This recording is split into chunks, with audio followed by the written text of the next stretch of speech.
चुनाव लड़ूंगा, यहाँ से नहीं लड़ूंगा, राकेश जी लड़ेंगे, मैं वादा करता हूँ। अगर मुझे टिकट मिलेगा, मैं कोई इच्छुक नहीं हूँ, अगर मुझे टिकट मिलेगा तो मेरे लिए कई लोकसभा क्षेत्र बचे हुए हैं, वहां से मैं लड़ूंगा, लेकिन वहां से नहीं लड़ूंगा, लेकिन अपने भाई को यहाँ से जिताने का काम करूंगा।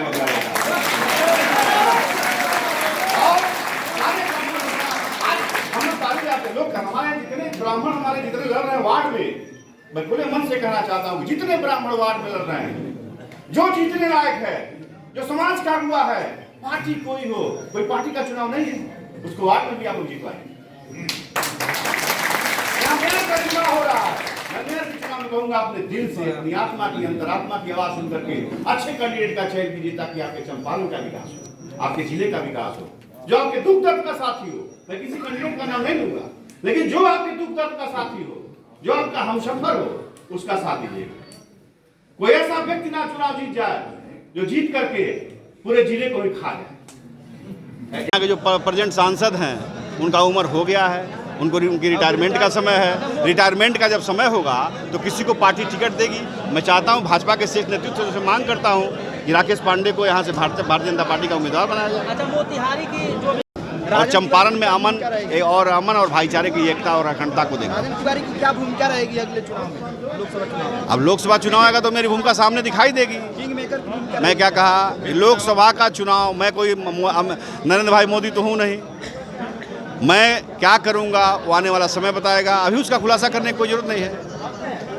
पितामह तो एक ही है कि अपने घर में अपने बहू का आंचल देखते, मैंने क्या कहते हैं वो जरासंध, क्या नाम कौन था वो, दुर्योधन और उसका भाई दुशासन, दोनों चीर हरण करते रहे और भीष्म पितामह देखता रहा। तो मैं ऐसे भीष्म पितामह का नाम लेना नहीं चाहता हूँ जो अन्याय को देखे और कुछ बोल न पावे। के खिलाफ भी षड्यंत्र रचा गया था, अभी जेल में गए। तो षड्यंत्र मेरे खिलाफ तो षड्यंत्र रोज रचा जाता है, कोई नया बात क्या है मेरे लिए। और जेल आना जाना तो मेरा मतलब क्या कहें, छोड़िए उसकी। यहाँ चुनाव की दावेदारी के लिए बैठे हैं? नहीं, चुनाव की दावेदारी नहीं हो रही है। जैसे यहाँ पे मीटिंग हुआ और काफ़ी दिनों से मांग था, और सिर्फ ब्राह्मण समाज ही नहीं, हर जाति धर्म में आपकी लोकप्रियता है, जो आपने जिला में काम किया है उसके प्रश्न का ना, ये बड़ा हाइपोथेटिकल क्वेश्चन है। चुनाव 2024 में है, उस समय किस तरह की व्यवस्था होती है, क्या समीकरण होता है। लेकिन एक बात मैं आपको स्पष्ट कर दूं कि अगर मुझे जनता की सेवा के लिए जनता का आदेश मिलता है तो मैं बिल्कुल चुनाव लड़ूंगा। मोतिहारी में जो होता है, हमारे राज्य में आप नवयुग पुस्तकालय का जो निर्माण करवा रहे थे, तो क्यों रोक दिया गया उसको? वो एक राजनीतिक साजिश है।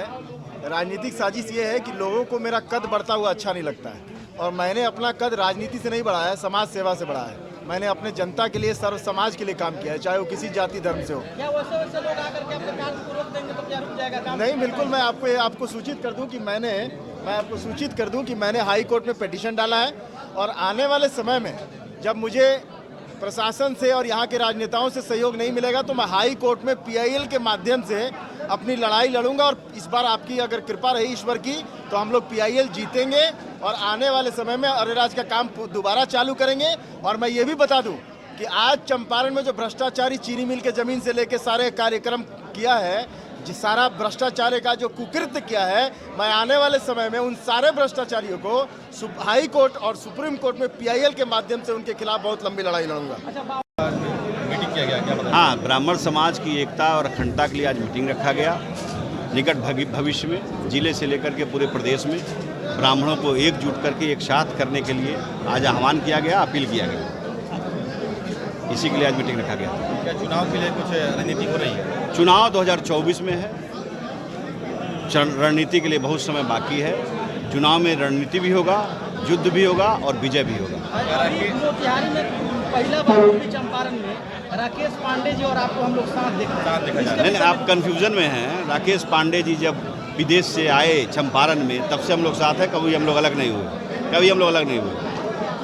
आप लोग नगर निगम में क्या रणनीति रहेगी? नगर निगम की हम लोग राजनीतिक बात नहीं करेंगे। यहाँ पे हम लोग करेंगे ब्राह्मण समाज की एकता के लिए आज मीटिंग किया गया है। नगर निगम में अपने स्वविवेक से जनता अपना मताधिकार। आगे 2024 लोकसभा चुनाव में कौन लड़ेगा? 2024 में मैं राकेश जी से कहा हूँ, अपने छोटे भाई से, कि आप चुनाव लड़ो और यहाँ आपकी ज़रूरत है। यहाँ के काफ़ी लोग हैं जो आपके और राकेश भैया के जो बात होता है इस बीच में बहुत सारे फूट डालने का प्रयास कर नहीं, कौन फूट डालता है? मीडिया के माध्यम से बहुत सारे कभी नहीं वो कुछ चुनाव लड़ने का लड़ा क्या रायत के बारे चुनाव लड़ेंगे लोकसभा का? मैं देखिए मैं कहा अभी मैं राकेश जी की बात कर रहा हूँ, पूर्वी चंपारण की बात कर रहा हूँ। आप कहाँ से लोकसभा के चुनाव? देखिए मुझे नहीं, मैं पार्टी से बधा हूँ, पार्टी टिकट देगी तो मैं बेतिया से या वाल्मीकि नगर से चुनाव लड़ूंगा। राकेश पांडे जी